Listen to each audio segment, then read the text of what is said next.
So Microsoft has presented a fresh proposition to the Competition and Markets Authority, or CMA, of the UK, outlining an arrangement where Ubisoft would secure the rights for Activision Blizzard game streaming, which obviously means, streaming on an on-demand gaming platform, over a span of 15 years. And I have to say, this proposed idea is actually genius. This initiative follows the CMA's previous refusal of Microsoft's proposed acquisition of Activision Blizzard, valued at a staggering $69 billion, due to concerns about cloud gaming. In response, Microsoft has shifted its focus to obtaining approval from the U.S. Federal Trade Commission, or FTC, with a Californian judge subsequently denying the FTC's plea to halt the acquisition. With the aim of resolving matters with the CMA, Microsoft decided to suspend its appeal efforts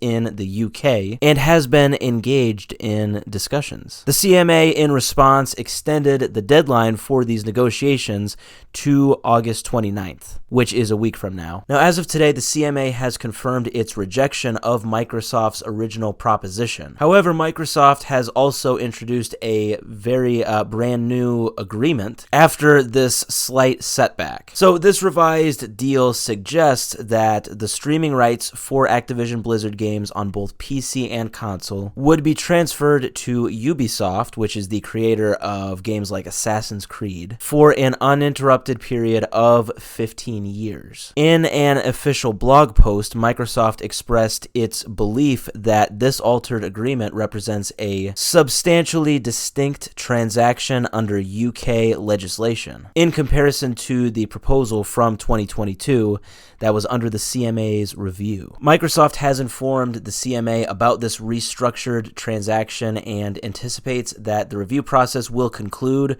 before the extension of the acquisition agreement with Activision Blizzard, which is set to expire on October 18th. Now, as part of this revamped deal, Microsoft has committed not to exclusively release Activision Blizzard games on its own cloud streaming service, Xbox Cloud Gaming, or, to hold exclusive control over the licensing terms for these games on competing platforms. The arrangement is intended to foster innovation and diverse business models in the licensing and pricing of these games across global cloud streaming services. Ubisoft, in turn, will provide compensation to Microsoft for cloud streaming rights to Activision Blizzard games, which would utilize both a one-time payment and a market-driven wholesale pricing mechanism, which may include usage-based pricing options. This is extremely clever. Basically, in a nutshell, this means that Microsoft is almost using a sort of loophole here, so that in the UK, they would not hold the streaming rights to Activision Blizzard games, but actually Ubisoft would hold these rights, and then Ubisoft would pay Microsoft for, the revenue that they are getting from this. Like I said, it is actually kind of genius. It's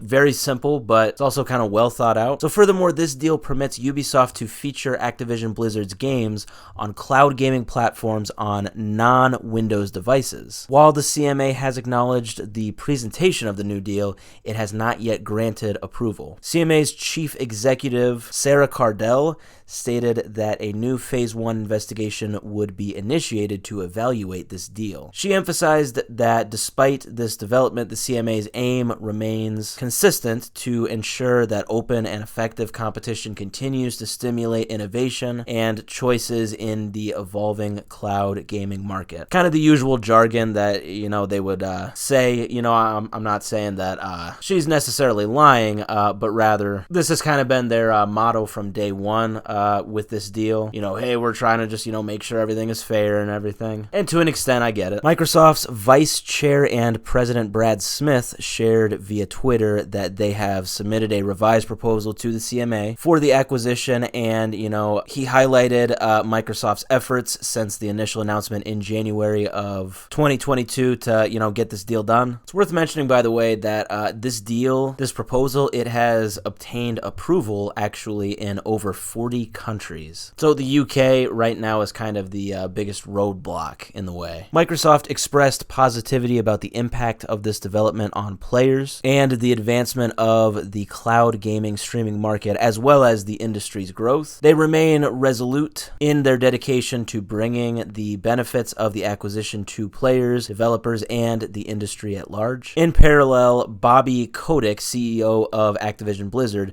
conveyed his support for Microsoft's modified application to the CMA, highlighting that this new proposal aims to address the CMA's concerns. Ubisoft's Senior Vice President of Strategic Partnerships and Business Development, that is a mouthful. His name is Chris Early, and he expressed the company's commitment to delivering exponential gaming experiences to players across platforms. Again, the usual jargon, I guess. So we will see if this deal is what makes things happen in the UK. Honestly, I think that this is actually, well, like I said, it's really smart, and I actually do think that this is going to be it. This is going to be what makes it happen. Instead of, you having the exclusive streaming rights to Activision Blizzard, you're saying, nope, I've got this middleman or middle person, and that's Ubisoft, and hey, they have the streaming rights to it. So they will stream to Xbox, PlayStation, Nintendo, all of them. And then in turn, with this deal, we will get the revenue from that. Very smart, very big brain stuff. I am very excited to see what happens with this deal. Ubisoft may be the new holder of Activision Blizzard streaming, but keep in mind, Microsoft will be the one that, benefits a lot from this, and,